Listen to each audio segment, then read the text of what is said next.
Hello and welcome friends, मैं हूं आकाश कोटनाला। आप देख रहे हैं yoga and other science YouTube channel.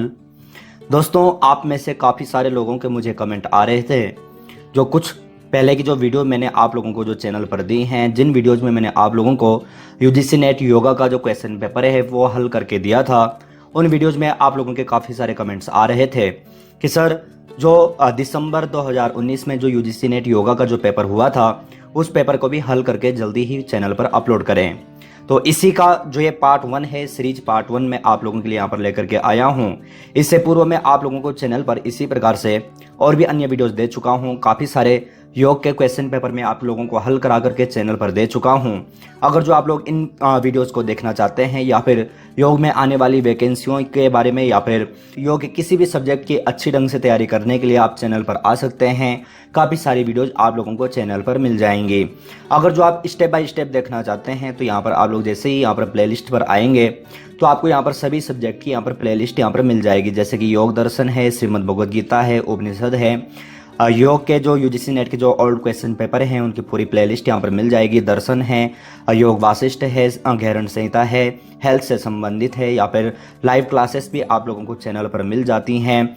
सभी सब्जेक्ट की आप लोगों को यहाँ पर प्लेलिस्ट मिल जाएंगी। साथ ही साथ अगर जो लाइव क्लास अटेंड करना चाहते हैं तो आप लाइव क्लास भी अटेंड कर सकते हैं। और इसी के साथ में आप लोगों को मैं यहाँ पर ये भी बता दूं कि अगर जो आप लोग चैनल से अधिक अगर जो जुड़ना चाहते हैं तो आप चैनल पर मेंबरशिप ले सकते हैं। तो आज की इस वीडियो में हम यहाँ पर जो दिसंबर 2019 में आप लोगों का यूजीसी नेट का जो पेपर हुआ था उससे संबंधित प्रश्नों को यहाँ पर लेने वाले हैं। वो जो क्वेश्चन पेपर है उसको हम यहाँ पर हल करने वाले हैं। अगर जो आप लोग इच्छुक हैं तो वीडियो को लास्ट तक का जरूर देखिएगा। साथ ही साथ मैं आप लोगों को बता दूं कि कुछ लोगों के मुझे कमेंट्स भी आते हैं कि सर वीडियो काफ़ी लंबी हो जाती है, आप जल्दी से जो प्रश्नोत्तरी होते हैं वो जल्दी से दे दिया करें। तो जो ऐसे स्टूडेंट हैं जिनको समय अगर जो ज़्यादा लगता है, अगर जो ऐसा लगता है कि चैनल पर टाइम आपका ज़्यादा जाता है, तो बिल्कुल भी आप चैनल पर वीडियोज़ ना देखें। क्योंकि मैं जिस भी वीडियो को बनाता हूं, जिस भी वीडियो को आप खुद सोचें, अगर जो आपको 10 मिनट की वीडियो अगर जो मिलती है तो उस 10 मिनट की वीडियो बनाने के कारण मेरे जो 3 से 4 घंटे मेरे जाते हैं। तो आपको 10 मिनट आपको ज़्यादा लगता है लेकिन मेरे 3 घंटे आपको ज़्यादा नहीं लगते। यहाँ पर आपको समझना होगा कि जितने भी प्रश्नोत्तरी, जितने भी क्वेश्चन पेपर मैं आप लोगों को देता हूँ सभी को हल करके देता हूँ। मैं नहीं चाहता कि कोई भी प्रश्नोत्तरी मैं आपके सामने इसी प्रकार से रख दूँ जो कि आपको समझ में भी ना आए। तो जो भी प्रश्न होता है सभी प्रश्नों को मैं हल करके देता हूं, जो कि आपको उससे संबंधित जितने भी प्रश्न होते हैं वो सब के सब आपके तैयार हो जाएं। तो इसी प्रकार से आज हम फिर से यहाँ पर इन प्रश्नों के ऊपर यहाँ पर ध्यान देने वाले हैं। जो इच्छुक हैं वो वीडियो को लास्ट तक का देखें, जिनको नहीं देखना है वो वीडियो को स्किप कर सकते हैं। यहाँ पर आप लोग देखेंगे प्रथम प्रश्न हमारे पास यहाँ पर आया था, महर्षि पतंजलि के अनुसार क्षणों के किस प्रतियोगी का स्वरूप परिणाम के अंत में समझ में आता है। कभी भी जब आप एग्जाम देते हैं तो आपको प्रश्न यहाँ पर समझना जरूरी होता है। ऑप्शन आप लोगों के पास आए थे, दृश्य था या फिर हान या फिर क्रम या फिर आत्मभाव। तो आपको यहाँ पर समझना होगा, इसका जो सही आंसर था वह था क्रम। अब आपको यहाँ पर देखना होगा, यह जो प्रश्न आप लोगों के लिए जो यहाँ पर आया था, ये जो योग दर्शन है, योग दर्शन का जो तीसरा जो पाद है वहाँ से लिया गया था। वहाँ पर अगर जो आप लोग देखते हैं तो वहाँ पर उन्होंने कहा भी है कि क्षण और क्रम में संयम करने से विवेकजन्य ज्ञान उत्पन्न होता है। तो इसके लिए इसका जो सही आंसर था वह था क्रम। दूसरा प्रश्न हमारे सामने यहाँ पर है, यहाँ पर आया था, सोपक्रम एवं निरुपक्रम कर्म में संयम करने पर किस ज्ञान की प्राप्ति होती है। ऑप्शन आप लोगों के पास यहाँ पर आए थे, पुनर्जन्म या फिर भविष्य एवं भूत या फिर मृत्यु या फिर परिचित। तो यहाँ पर आपको समझना होगा, यहाँ पर पूछा है सोपक्रम एवं निरुपक्रम, ये 2 प्रकार के कर्म यहाँ पर हैं। अब पहले तो आपको यहाँ पर जो कर्म है इनको यहाँ पर समझना होगा। सोपक्रम का तात्पर्य होता है कि जिन कर्मों का फल प्रारंभ हो चुका है, और निरुपक्रम उसको बोलते हैं जिन कर्मों का फल अभी प्राप्त नहीं हुआ है, अर्थात कुछ समय बाद उनका फल प्राप्त होने वाला है। तो इन प्रकार के दोनों प्रकार के इन प्रकार के कर्मों पर अगर जो हम संयम करते हैं तो उसका फल क्या होगा। तो आप अगर जो योग दर्शन का तीसरा चैप्टर वहाँ पर देखते हैं, तीसरा पाद वहाँ पर देखते हैं, तो तीसरे पाद का जो 22वां जो सूत्र है वहाँ पर उन्होंने कहा भी है, सोपक्रमम निरुपक्रमम च कर्म तत्संयमात् प्रांत ज्ञानम अरिष्टेभ्यो वा। तो यहाँ पर आपको समझना होगा इसका जो सही आंसर है वह है मृत्यु। अगर जो हम इन दोनों प्रकार के कर्मों पर अगर जो संयम करते हैं तो हमें मृत्यु का ज्ञान प्राप्त होता है, अर्थात हमें ये ज्ञान प्राप्त होता है कि हमारी या फिर किसी की भी मृत्यु कब अर्थात क्यों होने वाली है। नेक्स्ट प्रश्न की ओर हम यहाँ पर चलते हैं। तीसरा प्रश्न हमारे समक्ष यहाँ पर आया था, अजो नित्य शाश्वतोयम पुराणो किन ग्रंथों में वर्णित है। ऑप्शन आप लोगों के पास यहाँ पर आए थे, प्रश्नोपनिषद था, कठोपनिषद या फिर भगवत गीता या फिर योग वासिष्ठ, और इसके बाद हमें यहाँ पर विकल्प भी यहाँ पर दिए गए थे। तो आपको यहाँ पर समझना होगा जो ये श्लोक है अजो नित्य शाश्वतोयम पुराणो, ये आपने गीता में तो पढ़ा ही है, तो ये हमारा सी तो यहाँ पर सही था। लेकिन दूसरा यहाँ पर आपको कठोपनिषद में भी ये जो श्लोक है ये पढ़ने को मिलता है। श्रीमद् भगवद गीता की अगर जो हम बात करें तो श्रीमद् भगवद गीता के जो दूसरा अध्याय है उसका जो 20वां जो श्लोक है वहाँ पर पढ़ने को मिलता है। श्लोक आप लोगों को याद ही होगा, मैं उसको यहाँ पर बता नहीं रहा हूँ। दूसरा अगर जो हम कठोपनिषद में देखते हैं तो कठोपनिषद में भी इसका वर्णन किया गया है। वहाँ पर जो श्लोक है ये आता है, न जायते म्रियते वा विपश्चिनायम कुतश्चिन्न बभूव कश्चित अजो नित्य शाश्वतोयम पुराणो न हन्यते हन्यमाने शरीरे। तो इसके लिए आपको जो तीसरा जो प्रश्न है इसका जो सही आंसर है वह है बी एवं सी, अर्थात कठोपनिषद और श्रीमद् भगवद गीता। तो इस प्रकार से प्रश्न आप लोगों को योग के यूजीसी नेट के एग्जाम में पूछे जाते हैं, जो कि आपको समझने जरूरी हैं। और इससे पूर्व के फिर से मैं आप लोगों को बता दूं कि पूर्व के जो पेपर हैं वो मैं आप लोगों को चैनल पर दे चुका हूं। आगे भी इसके अन्य पार्ट आपको चैनल पर मिलने वाले हैं, तो आप चैनल पर बने रहें अगर जो आप लोग इच्छुक हैं। नेक्स्ट प्रश्न की ओर यहाँ पर चलते हैं। चौथा प्रश्न आप लोगों के लिए यहाँ पर है, हठ योग प्रदीपिका के अनुसार उस क्रिया का नाम बताएं जिसे गोपनीय कहा गया है। ऑप्शन आप लोगों के पास आए थे, नेति या फिर धौती या फिर कपालभाति या फिर त्राटक। तो इसका जो सही आंसर था वह था त्राटक। जैसे कि अगर जो आप हठ योग प्रदीपिका में पढ़ते भी हैं वहाँ पर कहा गया है कि जिस प्रकार से सोने की पिटारी को हमें छिपा करके रखना होता है, हम छिपा करके रखते हैं, तो उसी प्रकार से जो योगी होता है, योगी जो त्राटक जो क्रिया करता है उसको छुप करके अर्थात गोपनीय तरीके से करना चाहिए। तो ये आपको यहाँ पर समझना होगा। और नेक्स्ट प्रश्न यहाँ पर हमारे सामने यहाँ पर पंचम प्रश्न यहाँ पर आया था, प्रश्नोपनिषद में प्राण की तुलना किससे की गई है। ऑप्शन हमारे सामने यहाँ पर आए थे, आदित्य से या फिर चंद्र से या फिर पृथ्वी से या फिर जल से। यहाँ पर पूछा है प्रश्नोपनिषद। तो प्रश्नोपनिषद के बारे में आप लोग जानते ही होंगे, नहीं जानते तो आप चैनल पर जाकर के उपनिषद की प्लेलिस्ट में जाकर देख सकते हैं, वहाँ पर मैंने आप लोगों को दिया है।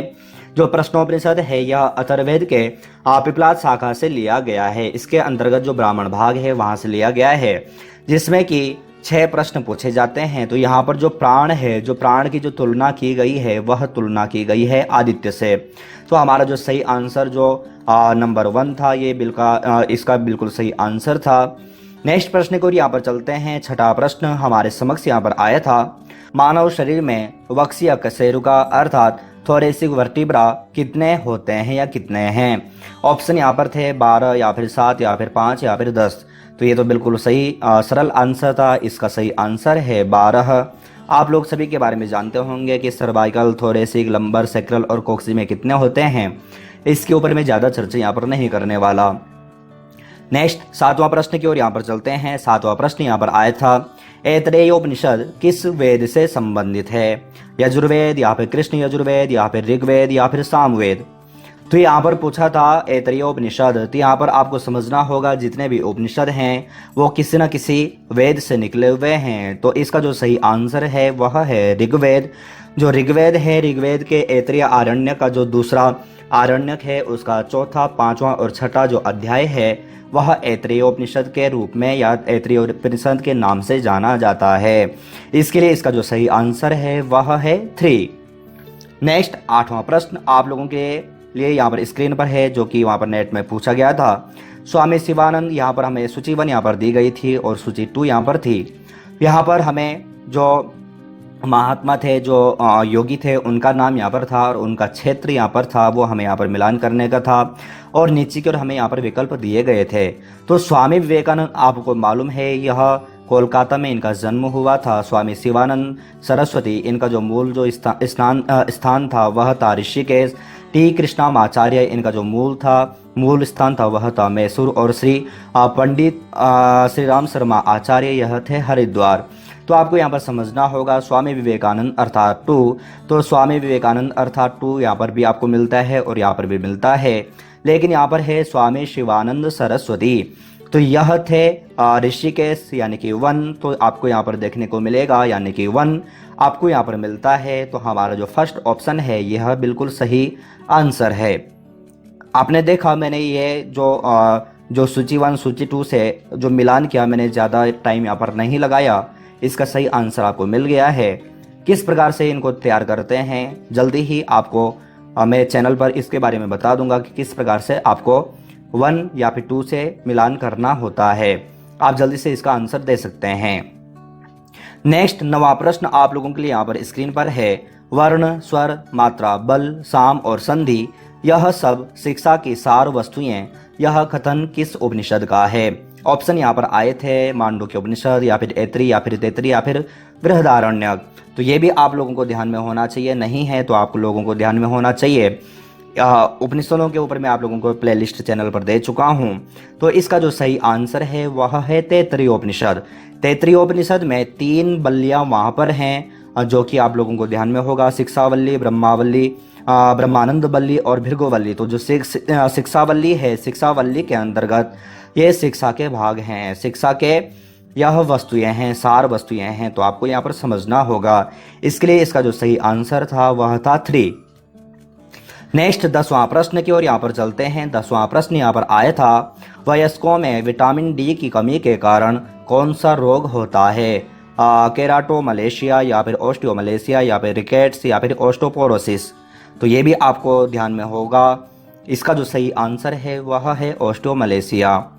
यहाँ पर आपको देखना है, जैसे रिकेट्स है तो रिकेट्स बच्चों में होता है, ऑस्टियोपोरोसिस है यह मूल रूप से वैसे तो खैर पुरुषों में भी होता है, लेकिन अधिक रूप से जो देखा जाता है तो ये स्त्रियों में होता है, महिलाओं में होता है।